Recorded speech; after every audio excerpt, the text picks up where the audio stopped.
Nagsisimula ang Senado sa pagtalakay ng impeachment complaints laban kay pangalawang Pangulo Sara Duterte sa pagbabalik ng sesyon sa Hunyo 2 ayon kay Senate President Francis Chis Escudero nitong Webes. Paliwanag ni Escudero na isa ring abogado, hindi pa maaaring simulan ng Senado ang impeachment trial dahil sa kinakailangan munang magkaroon ng plenary session upang opisyal na nabuo ang impeachment trial court. Legal na hindi ito maaring gawin. Gaya na sinabi ko, hindi pa nabubuo ang impeachment court. Ani ni Escudero sa kapihan sa Senado matapos tanungin kung maaaring simulan ng Senado ang impeachment trial kahit nasa break pa ito. Hindi pa na isusumiti ang impeachment complaint sa plenaryo. Kaya wala pang basihan upang buuin ang impeachment court na Senado bila isang legislatibong katawan. Dagdag niya. Noong Miyerkules, matapos ang sesyon ng Senado nang hindi natalakay ang impeachment complaint laban kay Duterte, sa kabila ng pagsumiti ng House of Representatives ng mga artikulo ng impeachment sa Senado. Ito ay matapos pumabor ang 215 na mamabatas o higit sa 2/3 ng mga miyembro ng Kamara sa resolusyong nagsusulong ng impeachment ni Duterte. Ipinaliwanag ni Escudero ang desisyon ng Senado na mag-adjourn nang hindi agad tinatalakay ang impeachment complaint laban kay Duterte. Mahigit 2 buwan na nasa House of Representatives ang impeachment complaints, pinag-aralan, binasa, at niripaso. Mahigit 2 bulan ding hindi ito ipinaabot ng Secretary General sa opisina ng Speaker upang maiharap sa plenaryo at maipasa sa Committee on Justice. Magkatabi lang ang opisina ng Secretary General at ng Speaker, gaya rin ng Senado. Kung saan magkatabi ang Secretary ng Senado at ang Senate President. Bakit naman biglang ipipilit na umaksyon agad kami sa loob lamang na ilang oras? Dagdag pa niya.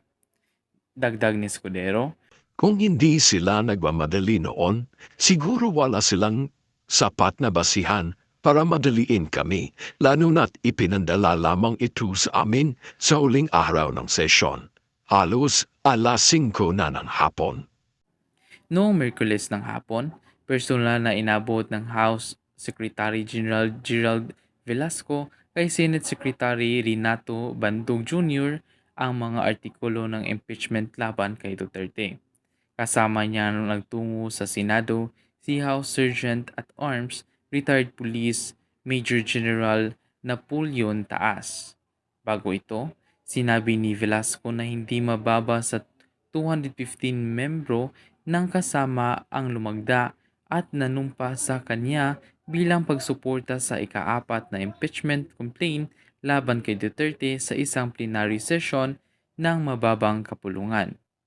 Noong Disyembre 2024, unang inihain ng mga civil society groups ang impeachment complaint laban kay Duterte sa House of Representatives Office of the Secretary General.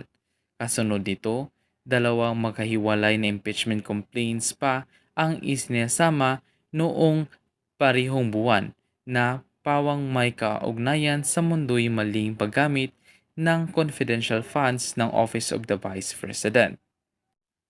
Bagamat hindi pa nasisimulan ng Senado ang impeachment trial, sinabi ni Escudero na maaaring simulan ang pagriripaso sa impeachment rules ng Senado. Bilang tugon, magagampanan namin ang mga tungkulin. Maaari naming gawin habang nasa recess, kabilang ang pagpropasilipaso sa mga impeachment rules ng Senado dahil kailangan i-update ang mga ito. Aniya. Ipinagpunto rin ni Escudero ang pangangailangang baguhin ang mga alintuntunin kaugnay sa judicial affidavits, provision at proseso sa harap ng isang komisyoner, at pati na rin ang pagtatag ng mas matibay na pre-trial procedures. Upang mapatalsik si Duterte sa pwesto, kailangan makakuha ng hindi bababa sa 2/3 na boto sa Senado o 16 kasalukuyang 23 senador.